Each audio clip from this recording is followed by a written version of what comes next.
নমস্কার বন্ধুরা, রন্ধনে আপনাদের সকলকে স্বাগত। আজকে আমি বানিয়েছি কাসুরি মেথি চিকেন উইথ স্মোক। চিকেন তো আমরা সাধারণত অনেক রকমভাবে বানিয়ে থাকি, একবার এইভাবে বানিয়ে দেখতে পারেন। তো চলুন শুরু করা যাক। আমি এখানে 500 গ্রামের মতন চিকেন নিয়েছি। এবার 1 টিস্পুন নুন আমি এখানে অ্যাড করলাম।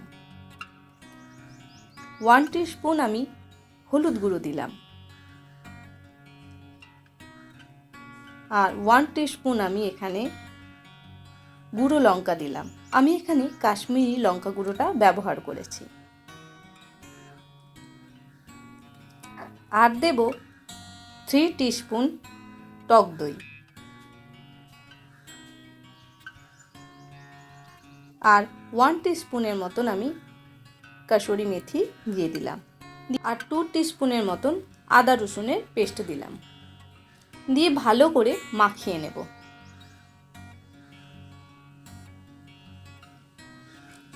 এইভাবে ভালো করে মাখিয়ে নেব।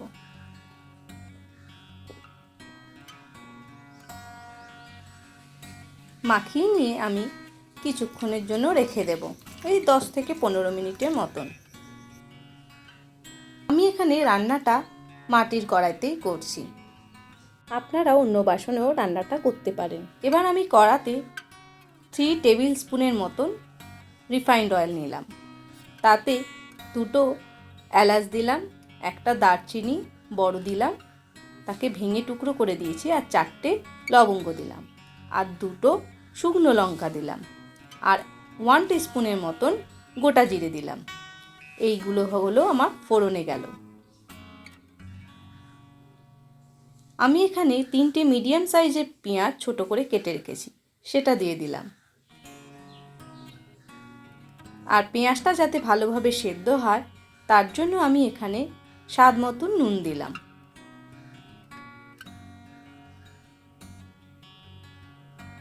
দিয়ে একটু নাড়িয়ে নেব। 2 থেকে 3 মিনিটের পর নাড়ানোর পর 2 টিস্পুনের মতন আদা রসুনের পেস্ট দিলাম। দিয়ে যতক্ষণ আদা রসুনের গন্ধটা কেটে যাচ্ছে বা গন্ধটা চলে যাচ্ছে ততক্ষণ নাড়িয়ে যাব। 1 টিস্পুনের মতন ধনে গুঁড়ো দিলাম।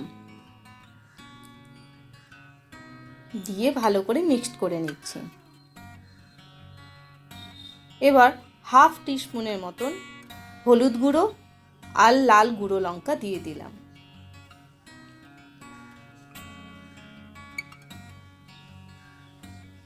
এবার আমি ম্যারিনেট করা মাংসটা কড়াতে দিয়ে দেব। দিয়ে ভালো করে মিক্সড করে নেব। তবে মাটির হাঁড়িতে বা কড়াইতে যখন রান্না করবেন তখন কিন্তু আঁচটা একটু কমিয়ে করবেন, কারণ ধরে যাওয়ার সম্ভাবনাটা খুব বেশি থাকে। এবার আমি 5 মিনিটের মতন চাপা দিয়ে রেখে দেব। দেখুন তেল এখান থেকে বেরিয়ে এসছে।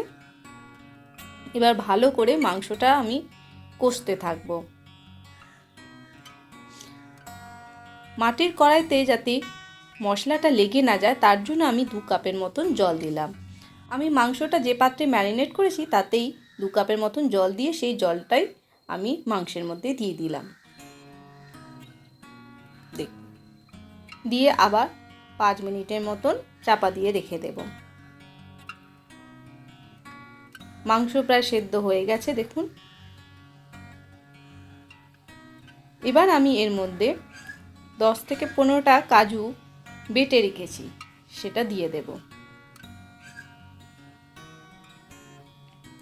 দিয়ে ভালো করে একটু কষে নেব। আর আপনারা যতটা চাইবেন গ্রেভি রাখতে ঠিক ততটাই গ্রেভি রেখে দেবেন, তবে গ্রেভিটা একটু ঘন হলে বেশি ভালো হয়।